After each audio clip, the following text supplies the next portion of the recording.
HOA Karen kept driving on my property, so I buried tire shredders beneath the grass.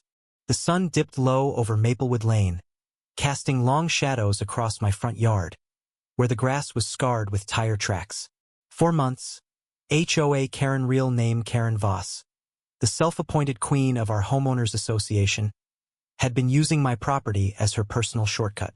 Her gleaming SUV roared through my lawn daily, flattening my carefully tended grass to reach her driveway next door.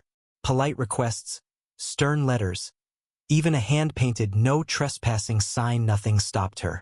"It's just grass, Tom," she'd sneer, her voice dripping with condescension.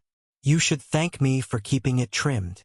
The neighborhood watched in silence, cowed by her reign of petty fines and endless HOA rules. But I'd had enough. It started innocently enough. Karen's shortcut began when a delivery truck blocked her driveway one afternoon, and she decided my yard was fair game.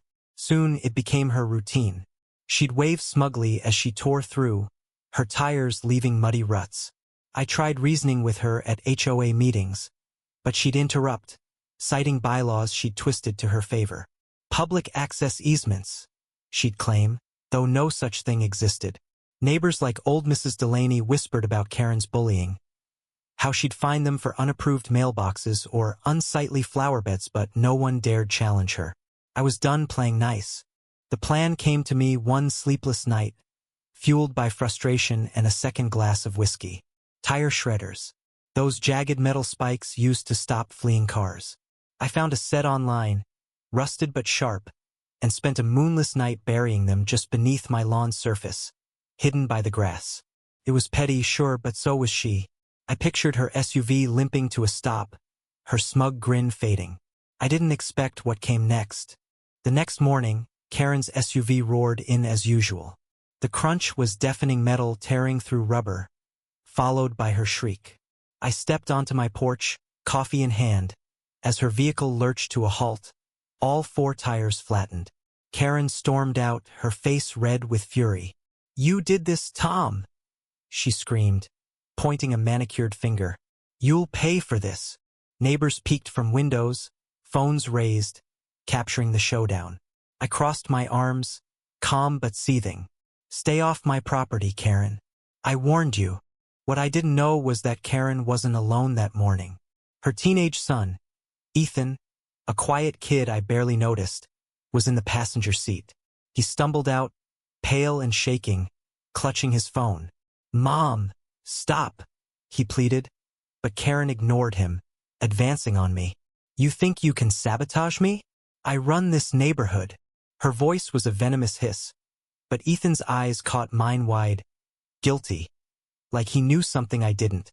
The twist came when Mrs. Delaney, the neighborhood's meek historian, shuffled forward from the gathering crowd. "Karen," she said, her voice trembling but firm, "I saw you last week. You didn't just drive through Tom's yard. You dumped your trash there too." Gasps rippled through the neighbors. Mrs. Delaney held up her phone, showing blurry photos of Karen tossing bags into my bushes under cover of night. The crowd's murmurs grew louder, phones now aimed at Karen. Ethan hung his head, muttering, "I told you to stop, Mom." Karen's face crumpled, but she doubled down. "Lies," she spat, though her voice wavered. "You're all jealous of my authority." But the evidence was damning, and the neighborhood's patience had snapped. Someone called the police, and soon, blue lights flashed. Karen's SUV was towed, its tires shredded beyond repair. The cops issued her a citation for trespassing and littering, thanks to Mrs. Delaney's photos. Ethan, avoiding everyone's gaze, slipped away into their house.